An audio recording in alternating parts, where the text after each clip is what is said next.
രാജീവ് തിരുമേനി ഇവിടുത്തെ ഒരു CD തന്നെ പ്രൊഡ്യൂസ് ചെയ്തിട്ടുണ്ട്.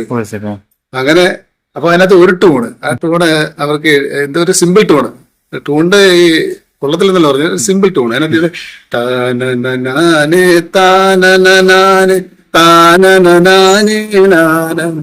ഇങ്ങനെ ഒരു ടൂണാണ്. അപ്പൊ ഈ സാധനം അവർക്ക് എഴുതാനുണ്ടോ ടൂൺ, അന്നത്തെ പ്രത്യേക ടൂണായിരുന്നു പാട്ട് എഴുതുന്നത്. എന്തോ കരോക്കെ ആയിരുന്നു, അല്ലെങ്കിൽ ഭരിച്ച ചെലവുകളാ. ഞാൻ പറഞ്ഞു, ഞാൻ തിരുമേനിയോട്, രാജീവ് തിരുമേനിയോട് പറഞ്ഞു, തിരുമേനി ഞാൻ എഴുതിക്കോട്ടെ എന്ന് പറഞ്ഞു. തിരുമേനി എഴുതാൻ പറഞ്ഞു. അപ്പൊ നമ്മൾ അതിന്റെ വരി എഴുതി.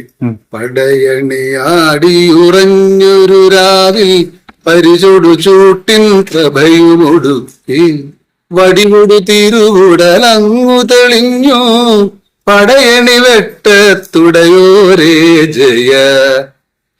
അങ്ങനെ ആ പാട്ട് ആ CD ഒന്നാമത്തെ പാട്ടായി. ഇത് പ്രത്യേകം എന്ന് വെച്ചാല് പാട്ടിന്റെ പ്രത്യേകത ഇവിടുത്തെ ഐതിഹ്യമായിട്ട് ബന്ധപ്പെട്ട് കിടക്കുന്നതാണ്. അതായത് പടയണി നടന്നുവിടുന്നപ്പോ കുരവ ഇടാൻ ആളില്ലാതെ, അപ്പൊ ദൈവമാര് ചൂട്ടിന്റെ വെട്ടത്തിൽ ഒന്ന് കുരവ വെട്ടം അറിയപ്പെടുന്നു. വിശ്വാസം ഞാൻ വിശ്വാസം പടയണി ചൂട്ടിന്റെ വെട്ടത്ത് കണ്ടുകൊണ്ട് പടയണി വെട്ടത്തമ്മവാർ എന്ന് പേര്. അങ്ങനെ ആ പേര് വന്നത്. ഭദ്രകാളി പിന്നെ വനദുർഗ ഭദ്രകാളി. വനദുർഗ അത് ഈ ഭദ്രകാളിയുടെ മുന്നിലല്ലേ, ഭദ്രകാളിയെ കുറിച്ചല്ലേ ഈ ദാരികന്റെ പാട്ട് എഴുതി, അത് അതിനുശേഷം എഴുതിയ പാട്ടല്ലേ? അതെ അതെ.